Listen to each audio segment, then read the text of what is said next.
आज तक हम स्मार्टफोन को सिर्फ एक ऐसी मशीन मानते थे जिसमें हम ऐप खोलते हैं, कमांड देते हैं और फिर फ़ोन हमारा काम करता था। लेकिन ज़रा सोचिए, अगर आपको किसी भी ऐप को खोलने की ज़रूरत ही ना पड़े, अगर आप सिर्फ एक बार बोलें कि मेरी अगले हफ्ते दिल्ली से मुंबई की ट्रिप प्लान कर दो और आपका फ़ोन खुद फ्लाइट ढूंढेगा, होटल बुक करेगा, टैक्सी का इंतज़ाम करेगा और कैलेंडर में तारीख सेव करके आपको सही समय पर रिमाइंडर भी भेज दे। सुनने में साइंस फिक्शन लगता है, लेकिन अब ऐसा फोन सच में आ गया है। चीन की एआई कंपनी स्टेफन ने स्टेप एक्स नियो नाम का एक नया स्मार्टफोन लॉन्च किया है, जिसे कंपनी दुनिया का पहला एजेंटिक एआई फोन बता रही है। अब सबसे पहले समझते हैं कि आखिर एजेंटिक एआई क्या होता है। आज हमारे फोन में जेमिनाई, चैट जीपीटी, सिरी या गूगल असिस्टेंट जैसे एआई मौजूद हैं, लेकिन ये ज़्यादातर सवालों के जवाब देते हैं या फिर एक छोटा सा काम करते हैं। एजेंटिक एआई इससे एक कदम आगे है। ये सिर्फ सलाह नहीं देता, बल्कि आपके लिए पूरा काम भी कर सकता है। यानी अगर आप कहें कि वीकेंड पर जयपुर घूमने जाना है, बजट 15,000 है, तो ये सिर्फ होटल की लिस्ट नहीं दिखाएगा, बल्कि आपकी पसंद समझकर होटल चुनेगा, फ्लाइट या ट्रेन देखेगा, घूमने की जगहों का प्लान भी बनाएगा और कई ऐप्स के बीच खुद काम पूरा करेगा। यही वजह है कि इसे एजेंटिक यानी काम करने वाला एआई कहा जा रहा है। चलिए, अब मैं आपको इसके 5 बेहतरीन पॉइंट्स बताता हूँ। सबसे पहला, एआई एजेंट जो आपके लिए खुद काम करेगा। आपको अलग अलग ऐप खोलने की ज़रूरत नहीं पड़ेगी। बस एक कमांड बोलिए, जैसे कल सुबह 8 बजे दिल्ली की फ्लाइट बुक करो और होटल भी देख लो। एआई खुद कई ऐप्स खोलकर पूरा काम कर देगा। दूसरा, स्टेप अमू। ये एक ओएस में बिल्ट इन एआई सिस्टम है।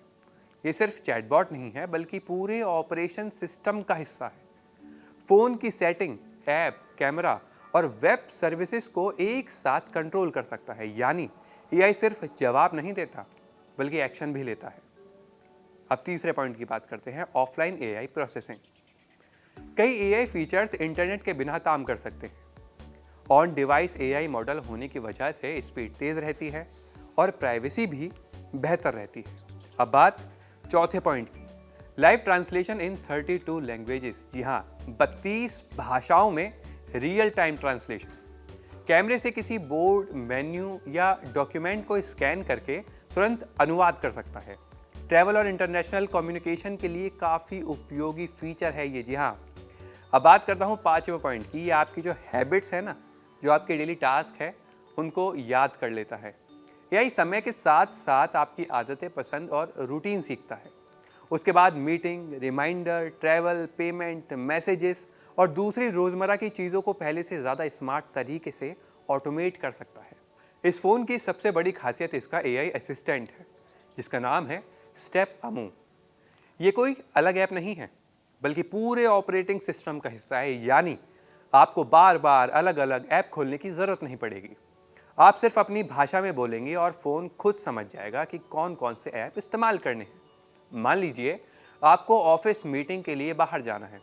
आप सिर्फ इतना कहेंगे कि कल सुबह 8 बजे तक 10 बजे तक लखनऊ पहुंचना है। इसके बाद एआई खुद ट्रेन या फ्लाइट टिकट ढूंढेगा, टैक्सी बुक कर सकता है, होटल चुन सकता है, कैलेंडर अपडेट कर सकता है और ज़रूरी रिमाइंडर भी भेज सकता है। अब सवाल आता है कि क्या ये इंटरनेट के बिना भी काम कर सकता है? इसका जवाब है हाँ, काफ़ी हद तक। स्टेफन का कहना है कि फ़ोन में स्टेप एज नाम का एक ऑन डिवाइस एआई मॉडल लगाया गया है। इसका मतलब है कि कई एआई फीचर सीधे फ़ोन के अंदर ही चलते हैं। इसीलिए हर छोटी चीज़ के लिए इंटरनेट की ज़रूरत नहीं पड़ेगी। अगर कोई मुश्किल काम होगा, तब फ़ोन क्लाउड यानी इंटरनेट की मदद लेगा। इससे 2 फायदे होंगे। पहला, स्पीड तेज़ रहेगी। दूसरा, आपका प्राइवेट डेटा बार बार सर्वर पर नहीं जाएगा, जिससे प्राइवेसी भी बेहतर हो सकती है। हालांकि कंपनी के इन दावों की अभी तक कोई इंडिपेंडेंट कंफर्मेशन नहीं हुई है। अब बात करते हैं इसके ऑपरेटिंग सिस्टम की। हम अभी एंड्रॉयड या आईफोन में iOS इस्तेमाल करते हैं, लेकिन स्टेपएक्स नियो में कंपनी ने अपना नया सिस्टम बनाया है, जिसका नाम है स्टेप AOS।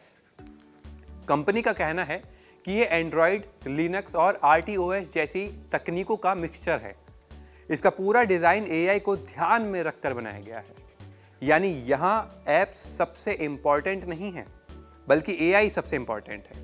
फ्यूचर में हो सकता है कि हमें ऐप आइकन पर क्लिक करने की ज़रूरत ही ना पड़े, बजाय हम इसके बोले और बाकी सारा काम फ़ोन खुद कर दे। अगर आप अक्सर फॉरेन ट्रैवल करते हैं तो ये फ़ोन आपके लिए और भी दिलचस्प हो सकता है। कंपनी का दावा है कि इसमें 32 भाषाओं में लाइव ट्रांसलेशन की सुविधाएं दी गई हैं। यानी सामने वाला व्यक्ति किसी दूसरे भाषा में बात करेगा और फ़ोन तुरंत उसका ट्रांसलेशन करके आपको समझा देगा। सिर्फ बातचीत ही नहीं, कैमरे से दिखाई देने वाले बोर्ड, मेन्यू, साइन बोर्ड और मैसेज भी ट्रांसलेट किए जा सकते हैं।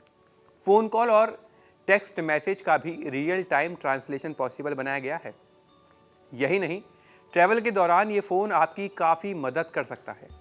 अगर आप किसी नए शहर में हैं तो लोकल ट्रांसपोर्ट की जानकारी दे सकता है, आसपास घूमने की जगह बता सकता है, फ्लाइट चेक इन याद दिला सकता है, वीज़ा से जुड़ी जानकारी दे सकता है और यहाँ तक कि आपकी पूरी ट्रिप का रिकॉर्ड भी संभाल सकता है। मतलब आने वाले समय में AI सिर्फ चैटबॉट नहीं रहेगा, बल्कि आपका डिजिटल पर्सनल असिस्टेंट बन सकता है। अब यहाँ एक बड़ा सवाल उठता है, क्या ये phone Samsung Galaxy AI, Apple intelligence या गूगल जेमिनी वाले फ़ोनों को टक्कर दे सकता है? जवाब इतना आसान नहीं है। आज एप्पल, सैमसंग और गूगल भी AI पर तेज़ी से काम कर रहे हैं, लेकिन फ़िलहाल उनका AI फीचर अभी भी काफ़ी हद तक ऐप्स के साथ जुड़े हुए हैं। जबकि स्टेफन का दावा है कि उसने पूरे फ़ोन को AI के हिसाब से डिज़ाइन किया है। यानी ये शुरुआत से ही AI फर्स्ट सोच के साथ बनाया गया है। अगर कंपनी अपने दावों पर खरी उतरती है तो स्मार्टफोन इंडस्ट्री में एक नया ट्रेंड शुरू हो सकता है। हालांकि अभी कुछ बातें साफ नहीं हैं, जैसे इस फ़ोन की पूरी हार्डवेयर स्पेसिफिकेशन, इसकी कीमत और ये चीन के बाहर कब लॉन्च होगा। कंपनी ने अभी कैमरा, प्रोसेसर, बैटरी जैसी कई जानकारी पब्लिक नहीं की है। इसके अलावा ये भी देखना होगा कि दूसरे देशों में ये कितना सफल होता है, क्योंकि फिलहाल इसकी कई सर्विस चीन के डिजिटल इकोसिस्टम से जुड़ी हुई है। लेकिन एक बात ज़रूर तय है, पिछले कुछ सालों में स्मार्टफोन में बड़े बदलाव कम देखने को मिले थे। कैमरा थोड़ा बेहतर हुआ, प्रोसेसर थोड़ा तेज़ हुआ और डिस्प्ले थोड़ी चमकदार हो गई। लेकिन AI ने पहली बार ऐसा बदलाव दिखाया है जो स्मार्टफोन इस्तेमाल करने का पूरा तरीका बदल सकता है। हो सकता है आने वाले कुछ सालों में हम ऐप्स पर टैप करने के बजाय सिर्फ अपनी बात बोले और फ़ोन हमारे लिए पूरा काम कर दे।